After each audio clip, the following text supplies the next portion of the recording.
Երևանում տարիներ առաջ բավականին ակտիվ կազմակերպվում էին ակցիաներ, որոնք «Դեմ անունն ունեին, ում կամ ինչին էին դեմ մասնակիցները, կենսաթոշակային բարեփոխումների։ Այդ ակցիաները օգուտ չտվեցին, հետագայում հենց դրանց կազմակերպիչների համաձայնությամբ բարեփոխումները իրականություն դարձան եւ մարդկանց գրպանը հարմարվեց այն փաստի հետ, որ ամսվա աշխատավարձի որոշակի տոկոսը մեխանիկորեն փոխանցվելու է այս կամ այն կենսաթոշակային ֆոնդին, որի անունը նույնիսկ այդ փողի տերը չգիտի։ Խոստումը պարզ է, հավաքված գումարները, գումարած որոշակի տոկոսներ վերադարձվել են նույն այդ անձին, երբ նա դառնա թոշակառու։ Իսկ որտեղ են այդ գումարները պատտվում։ Հիմնականում բլսի ֆոնդերում։ Մի մասն էլ երկրի ներսում ներդրվում են բանկերի կողմից թողարկված պարտատոմսերում, որպեսզի տոկոսներից գումար վաստակեն։ Այդ ակցիաները ավելի շատ տեղավորում են շոկաներ, որոնք համեմատաբար ռիսկային չեն, ու այդ ռիսկային դեպքերից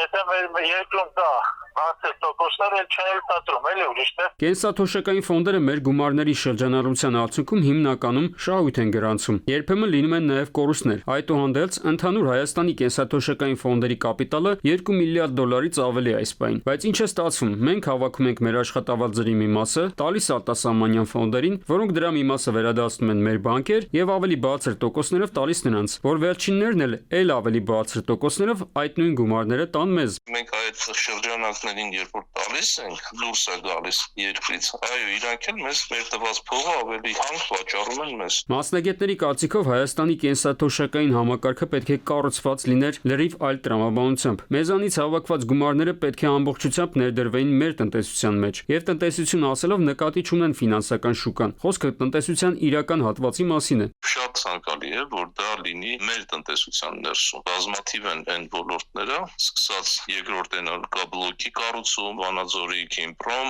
Նայիրի, որոնց համար նաև ներդրումներ են պահանջվում։ Օրինակ, վերջին շրջանում ակտիվ քննարկվում է նոր ատոմակայանի կառուցման համար գումարները պատքով հայթայթելու անհրաժեշտության հարցը։ Պետությունը բարձր տոկոսներով ստիպված է լինելու վարկային միջոցներ ներգրավել ռազմավարական այդ խնդիրը լուծելու եւ հետագայում եկամուտ ապահովելու համար։ Այն դեպքում, երբ Հայաստանի կենսաթոշակային ֆոնդի ահռելի միջոցները պատտվում են դրսի եւ ներսի ֆինանսական շուկաներում։ Մոտ հիմնական խոշոր հարցից մեկը լուծված չի։ Ձեռնարկությունները որպես կանոն փակ բաժնետիրական են, ու այդ ամբողջ այդ բորսայի գաղափարը մեր մոտ բալանսը կոլապսի է տանում։ Երկու մարզաթղթեր, որոնք իրական եկամուտ են բերում ու ապահովված են, համարյա չկա։ Այս ոլորտում հարուստ փորձ ունեն արևմտյան ֆոնդերը, որոնք իրենց կապիտալի մի մասը ներդնում են առաջատար տեխնոլոգիական ընկերությունների բաժնետոմսերում։ Դրանով իսկ մի կողմից աջակցելով ոլորտի առաջընթացին, մյուս կողմից էլ թոշակառուների կապիտալի ավելացմանը։